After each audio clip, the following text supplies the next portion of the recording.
Jamás un pueblo tuvo cosas tan sagradas que defender, ni convicciones tan profundas por las cuales luchar.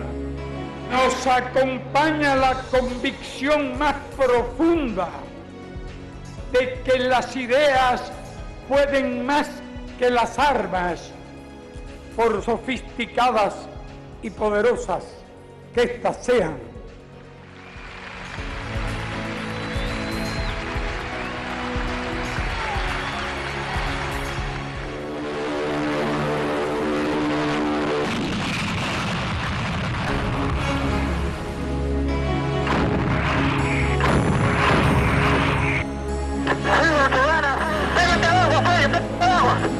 ¿Hasta dónde son capaces?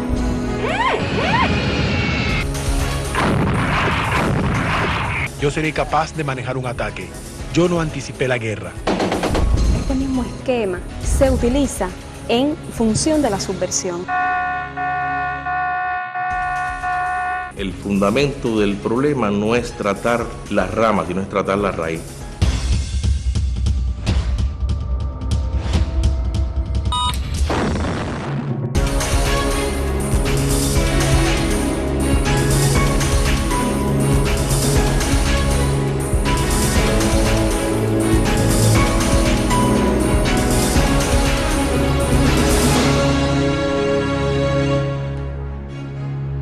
A partir de la aprobación del Plan Bush en el 2004, el gobierno norteamericano recrudece la estrategia de subversión contra Cuba, sustentada en el uso de las nuevas tecnologías de la información y las comunicaciones. Esta no solo ha involucrado a personas, agencias y servicios especiales, sino también algunas organizaciones no gubernamentales con diferentes fachadas para la realización de sus propósitos.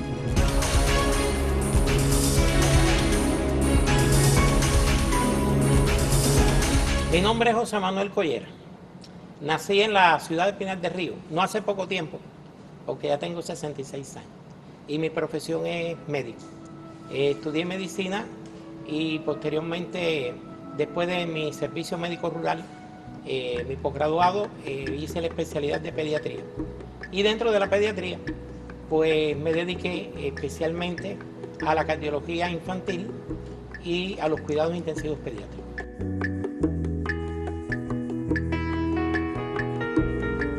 Para quien ha sido un defensor de los derechos de los más pequeños por su condición de pediatra, es muy difícil entender cómo representantes del país que no permite la entrada de medicamentos esenciales para la salud de la población se preocupe por garantizar una ayuda humanitaria para los niños cubanos sin muchos visos de humanidad.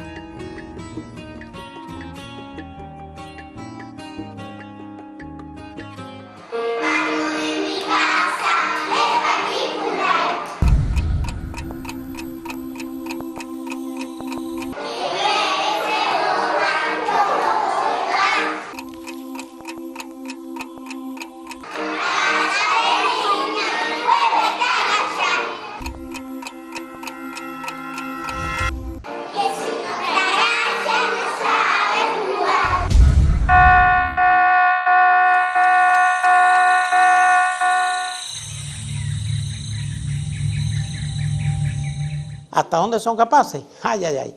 Imagínense que en una ocasión, en una conversación que tuve con una organización no gubernamental vinculada con la medicina, la Miami Medical Team Foundation, pasando por encima de mi condición de médico, se me pidió que buscara información sobre los centros científicos, hospitales, etcétera, en Cuba, donde se manejaban isótopos radioactivos. Los isótopos radioactivos tienen dos formas de verse así en el uso de la oncología, en diagnóstico y en tratamiento. En el diagnóstico, en el departamento de medicina nuclear, y en tratamiento, en el departamento de radioterapia, tanto en el orden de curación como en el orden de paliación de algunos de los síntomas. Nosotros tenemos las normas de protección radiológica bien rígidas en función de garantizar la seguridad de nuestros pacientes que tienen la necesidad de utilizar estos radioisótopos. Hace 20 años, Cuba creó un programa para los niños afectados del accidente en una central nuclear de Chernobyl, Ucrania. Hasta la fecha se han beneficiado más de 24.000 personas gracias a los cuidados de especialistas y doctores cubanos. Tenía la previsión de que el pueblo cubano, las fuerzas cubanas, podrían hacer uso de este material radiactivo, provocando cualquier tipo de situación ecológica y de otra naturaleza propia de la acción radioactiva en contra de las tropas y de las fuerzas de ocupación que pudiesen haberse producido. Mientras el mundo no olvida el precio de aquella tragedia, el líder de la revolución alertó sobre los efectos similares que provocaría la guerra nuclear promovida por Estados Unidos. Ya en Angola, combatientes internacionalistas como Collera estuvieron a punto de ser víctimas de ataques nucleares. Pero esta no sería la única acción solicitada a Collera por esta fundación de Miami. Otras organizaciones no gubernamentales se encargaron de manipular en lo adelante la labor de este médico cubano en función de la subversión. A raíz de haber asumido la dirección de una ONG a la que he pertenecido, un señor llamado Gustavo Pardo me presentó a un norteamericano directivo de la Fundación Donner, llamado Curtin Windsor. Curtin Windsor, ciudadano norteamericano, miembro de la Junta Asesora de la Fundación Panamericana para el Desarrollo, FUPAD, y de la Junta Directiva de la Fundación Donner y de la Atlas Economic Research Foundation. Asesor de política exterior de Ronald Reagan en la campaña presidencial de 1980. Sirvió en el equipo de transición Reagan-Bush para el Departamento de Estado. De abiertas posiciones anticomunistas y conservadoras, se vincula a Otto Reich, Lincoln Díaz Balart y Frank Calzón. Durante sus viajes a Cuba ha contactado y abastecido la contrarrevolución y ha tratado de utilizar a las organizaciones religiosas y fraternales para impulsar el cambio de régimen en nuestro país.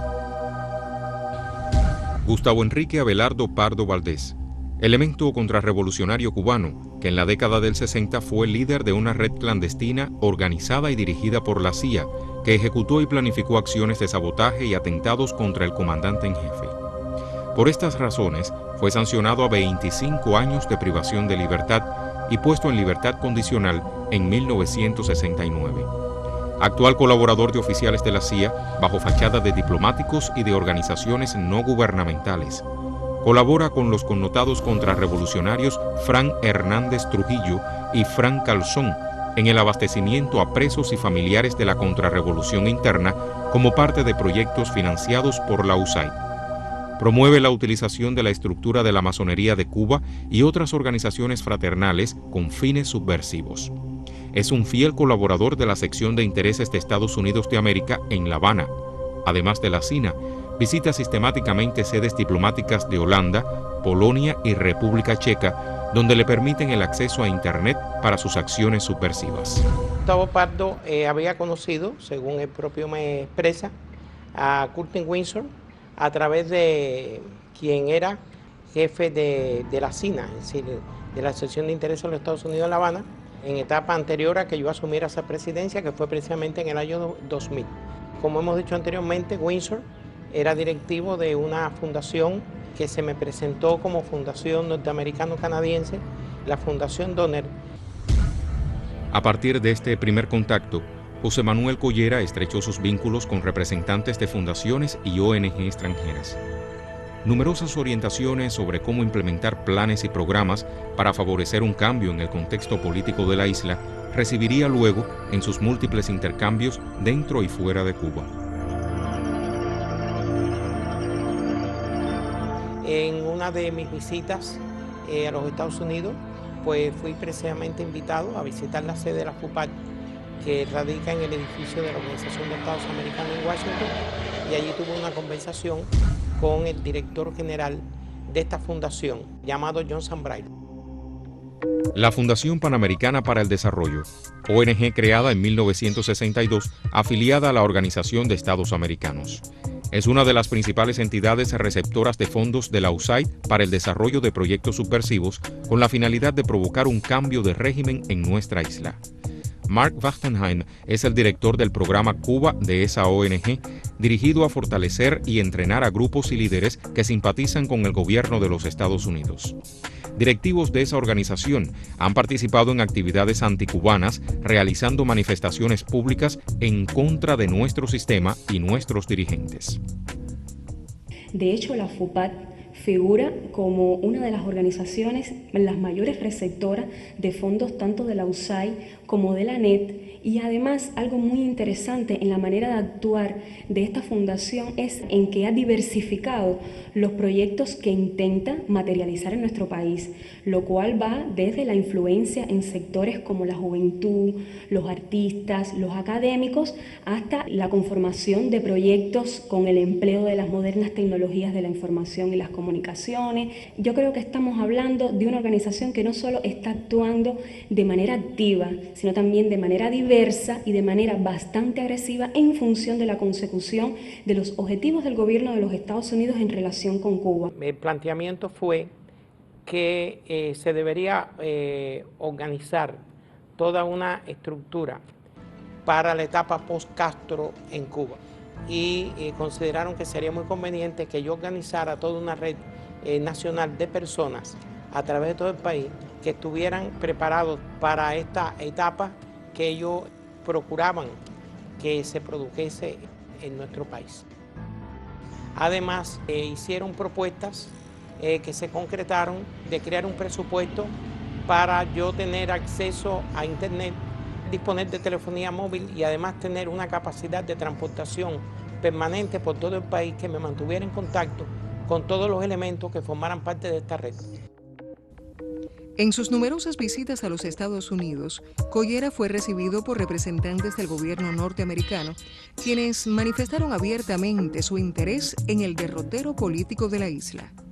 En algunos casos fueron conversaciones dentro de organismos muy significativos como es el propio Departamento de Estado de los Estados Unidos, el Consejo de Seguridad Nacional con sede en la Casa Blanca en Washington, funcionarios del Departamento de Estado, de un perfil muy bien definido en oposición ya no solo a la Revolución Cubana, sino a la política de liberación nacional de los pueblos latinoamericanos. Por ejemplo, tuve una conversación con Otto Reich en la casa de Curtin Windsor. El objetivo principal de la conversación era discutir conmigo las posibilidades de, dadas mis relaciones con funcionarios y dirigentes en Venezuela y otros países latinoamericanos, procurar hacer uso de la influencia que yo pudiera ejercer en mis relaciones con estos funcionarios.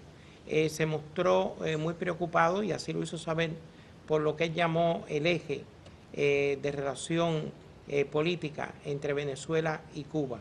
Me llamó la atención y no se puede dejar de destacar que Otto Reich me hace referencia a otra persona en Cuba y me dice que esa persona, cuyo nombre es Gustavo Pardo, le había hecho saber que dado un cambio y llegado a esa etapa, conocida por ellos como etapa post-Castro, lo que se requería en Cuba sería una intervención militar de los Estados Unidos. Pero esta pretensión no es novedosa. Ya en 1962, el máximo representante de la Junta de Jefes del Estado Mayor del Ejército norteamericano, el general Lenitzer, propuso un plan de 9 tareas para justificar una invasión a Cuba. Entre las medidas que enunciaba este documento desclasificado recientemente, sobresalían 2, la destrucción de un barco como el Maine y el derribo de un avión de estudiantes. En la propia casa de Curtin Windsor y en un día diferente al de la conversación con Otto Reich, me encontré con Frank Calzón. Frank Calzón nació en Cuba en 1947. Emigró a los Estados Unidos en 1960, donde se graduó como licenciado en Ciencias Políticas. Reclutado por la CIA, se vinculó en Miami con organizaciones terroristas como Alfa 66 y Abdala. Fue secretario ejecutivo de la Fundación Nacional Cubano-Americana, desde la cual promovió legislaciones contra Cuba en el Congreso norteamericano incluyendo la creación de la emisora Radio Martí. Entre 1995 y 1997, Calzón dirigió el programa Cuba de Freedom House y creó el Centro para una Cuba Libre, encaminado a promover la subversión interna en la isla. La conversación con él fue totalmente diferente. Me llamó de entrada la atención que este señor destilaba bilis contra la Revolución Cubana. Me habló de las cosas que él estaba realizando dentro de la marco de sus posibilidades. Una de ellas que estaba enviando pequeñas cargas de medicamentos a Gustavo Pardo en Cuba para que fuera repartida dentro de los sectores afines. Los sectores afines para él son los sectores que también destilan bilis, el sector afines, y que en algunos casos procuraba hacer llegar también algunos equipos electrónicos, sobre todo radios que tenían una alta capacidad, sensibilidad para captar la onda corta. Rogelio Pardón me fue presentado por Curtin Windsor como un general de 3 estrellas, quien se ocupaba en el Departamento de Defensa de la política para América Latina. Él decía que naturalmente hay un plan en el Departamento de Defensa para Cuba en la etapa post-Castro.